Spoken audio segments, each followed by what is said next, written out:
All right, my intrepid learners. Today we're going to talk about this question. Is good health a human right? And we've talked about sort of what good health means. We've talked about that in our first lesson a little bit. But we haven't really talked yet about human rights. What is a human right? And this is a really big question that kind of has busied the world for many years and many decades, and lots of people are still talking about what it means. But really, if you kind of dive into sort of the modern definition, it's something that is inalienable. So inalienable and universal. So that means that everyone has them and that there are no buts about it. So that means you don't say, well, they're a person, but, and no buts. It's inalienable, it's universal. Everyone has a human right. And there are 30 of them set out in the Universal Declaration of Human Rights, and we'll talk a little bit about that here in just a second. And just before we get started, we're also going to talk about this a little bit later when we talk about this capabilities perspective coming up. But we're going to talk about how health doesn't necessarily equal health care. So how, and I'm going to make this sign here, in math that means not equal to, doesn't always mean health care. So we'll discuss the sort of nuance of that in a second.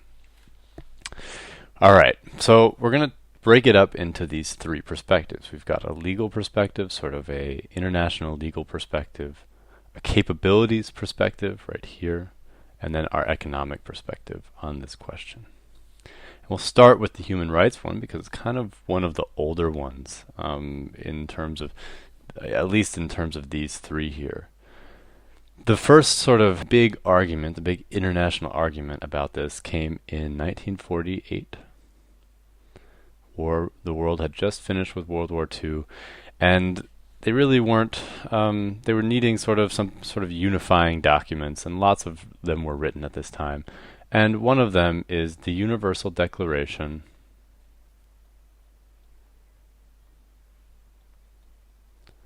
of Human Rights.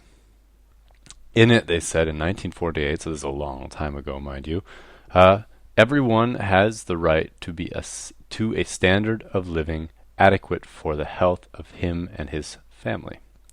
So obviously, it's a little bit antiquated in its language here. We've got his and his. We probably wouldn't want to word it that way because women are just as important in this discussion. So we've got this document that sort of gives us our rights sort of from a legal perspective.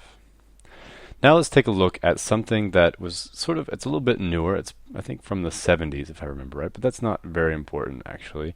It's sort of developed by a famous economist and philosopher. He's from India. His name is Amartya Sen. Talks a lot about development and has written a lot about it as well over the years. And he talks about human rights and the right part of this thing as being not as much a legal right, but of a social right, or of a social sort of, I need to learn how to spell. I'm so bad when I'm doing these videos. All of a sudden I can't spell anymore. It's a social ethic. So sort of like a human right in a way, but it's something that we as a society say, people should have these rights because we're good people, we have resources, we should share them essentially. Something like that. And he also says that feasibility, again, not spelling correctly, feasibility, does not determine your rights.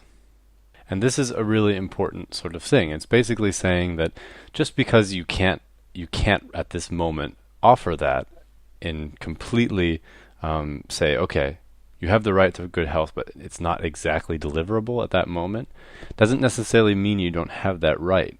So many countries have something kind of like this about violence. So they say, you have a right to live in a society where you're not being attacked all the time. But that doesn't mean that you might not get mugged on the street someday or that something bad will happen to you. So feasibility doesn't determine your rights. And Sen just sort of tries to draw a connection between healthcare and legislation. So he's thinking of this sort of in a big picture kind of way, like what kind of policies and what kind of laws can we make that will create the sort of systems that we need to fix health. And there he's also sort of making a wall between those two things. He's saying healthcare is one way in which you can achieve this good health, but there are other ways, and you can use legislation to get those in other ways other than healthcare, or you can use legislation to strengthen healthcare.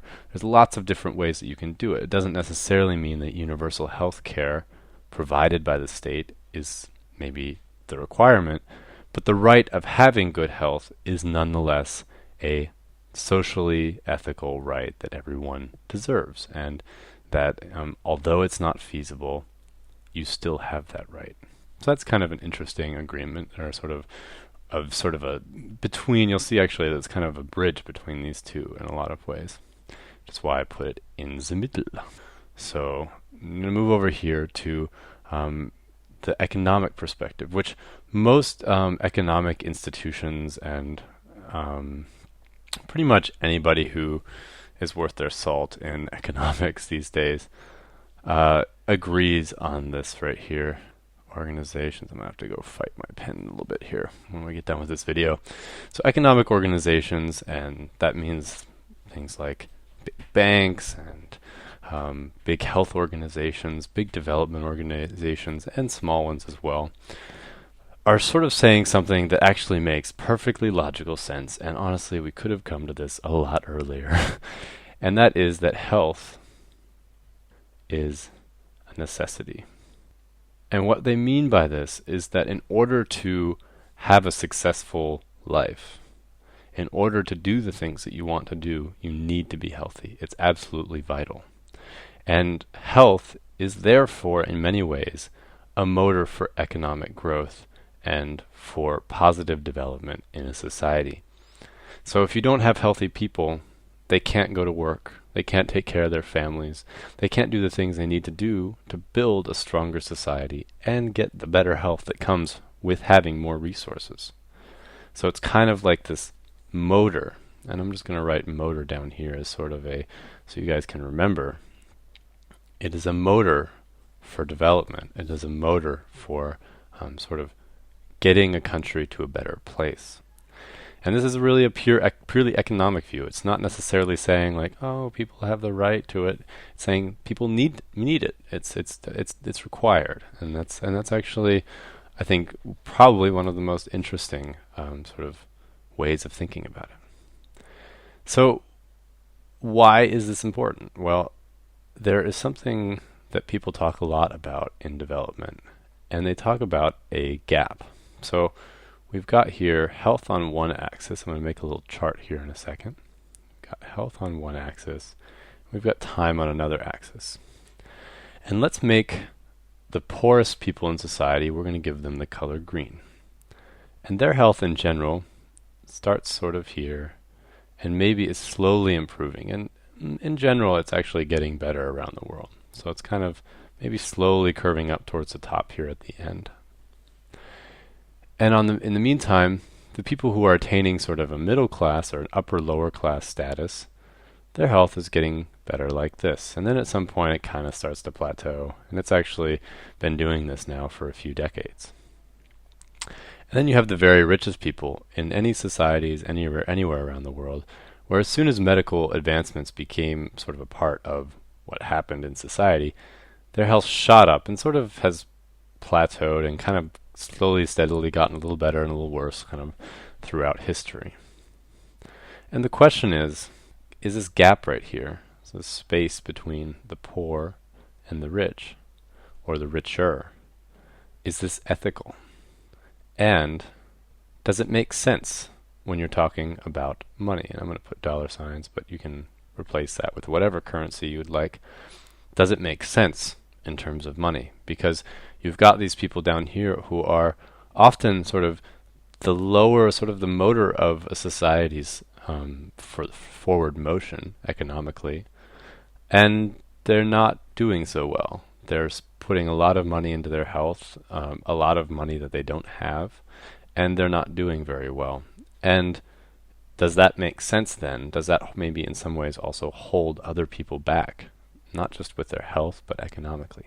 So that is one way of looking at it from sort of an economic, and also brought back the ethical sort of into this graph as well.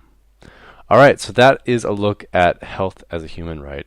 I mean, I think, just to be completely honest, I obviously feel that it is. But everyone's entitled to their sort of opinion, though I guess I would maybe take a look at each one of these perspectives and give it a second thought if you're unsure.